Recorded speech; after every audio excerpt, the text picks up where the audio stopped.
à Dieu, oser dire la vérité, et aider chacun à être lui-même en fonction de sa grâce propre. Donc ça redit ce que je vous ai déjà dit tout à l'heure, mais c'est bon de le souligner. Ne jamais mettre les autres dans un moule préétabli. Ne pas mettre les autres dans un moule préétabli. Pour moi, ce qui domine dans mes rapports avec une sœur, c'est la responsabilité d'apprendre à Dieu tel qu'il veut la voir. Voilà. Alors, si on veut actualiser ça, c'est tout le contraire de ce qu'on appelle aujourd'hui l'emprise. Voilà, hein, on entend beaucoup parler de ça. Même dans il y a encore il y a des supérieurs, des abbés, même qui ont une certaine emprise sur leur voilà, et du coup, bah, il n'y a pas la liberté d'esprit, la personnalité est éteinte. Donc voilà, surtout pas ça pour elle. Voilà. C'est une folie de ne pas être ce que l'on est avec le plus de plénitude possible. Soyez vous-même. Ne rentrez pas dans un modèle préétabli. Voilà, on regarde, on écoute, on se compare aux autres, mais il faut surtout être soi-même. Il faut laisser à chaque âme sa forme particulière. Ça, voilà. Ça, c'est vraiment, elle insiste beaucoup là-dessus. Ça correspond à ce qu'elle a été, donc cette personnalité, cette liberté d'esprit. Voilà. Portez toujours un regard positif, bienveillant, valorisant sur les autres. J'ai pris l'habitude de ne voir dans les âmes que ce que j'y verrai pendant toute l'éternité. Retenez bien ça. Ah, ça, la critique, les jugements sur les autres, ça tout le monde connaît. Hein. Voilà, ben, essayez de voir le positif, ce qui est bien, et non pas ce qui nous choque, ce qui est mal, et ce qui nous saute aux yeux, parce que ça, c'est plus évident que... Se dépouiller de tout pour qu'il ne reste que l'amour.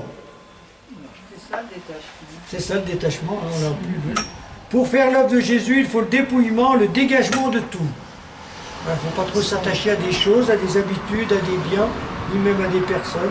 Voilà. Heureux les pauvres de cœur, ceux qui se détachent de tout pour ne s'attacher qu'au Christ et se laisser guider par lui. Sortir de toutes les peines et les difficultés par l'amour tendre de mon Seigneur. Donc au cœur des peines et des difficultés, ben, continuer d'aimer le Christ. Et plus on l'aime, plus ça nous aidera à sortir de nos peines, de nos difficultés. Dieu veut que tout tombe autour de moi. J'entrevois quelque chose de dépouillé, un état où il ne reste plus que l'amour. Voilà. Quand tout va mal, pourvu qu'il reste l'amour. L'amour des autres, l'amour de Dieu. Se dépouiller. Heureux les pauvres de cœur, ça c'est l'évangile, hein. Se détacher, se dépouiller. Voilà. Bien vieillir. D'accord?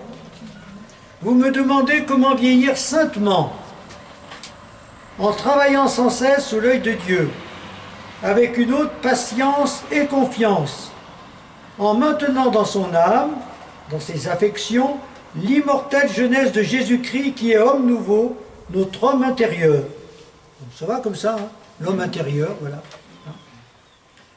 C'est Saint Paul qui dit, tandis que l'homme extérieur s'en va en ruine, l'homme intérieur se fortifie de jour en jour. Vous connaissez cette phrase de Saint Paul, hein? Ben c'est ça. L'homme extérieur s'en va, ouais, oui, s'en va en ruine de jour en jour. L'homme extérieur s'en va en ruine, l'homme intérieur se fortifie. C'est un peu ce qu'elle dit. Voilà. Gardez le Christ en nous comme celui qui nous dit, même si extérieurement, ben voilà. Tenez notre cœur bien haut. Tenez votre cœur bien haut, c'était vous plutôt. Tenez votre cœur bien haut dans le ciel qui est notre patrie. Enfin, c'est surtout cette phrase que vous devez retenir pour bien vieillir. Enfin, comme la vieillesse est d'ordinaire le temps de l'infirmité et des langueurs, supportez-les avec la douceur, la simplicité de l'agneau. Il y a beaucoup de fautes d'orthographe, je n'ai pas lu. Hein. Bon. C'est ce qui fait les vieillesses saintes. Donc supportez tout avec douceur, mais même si, voilà.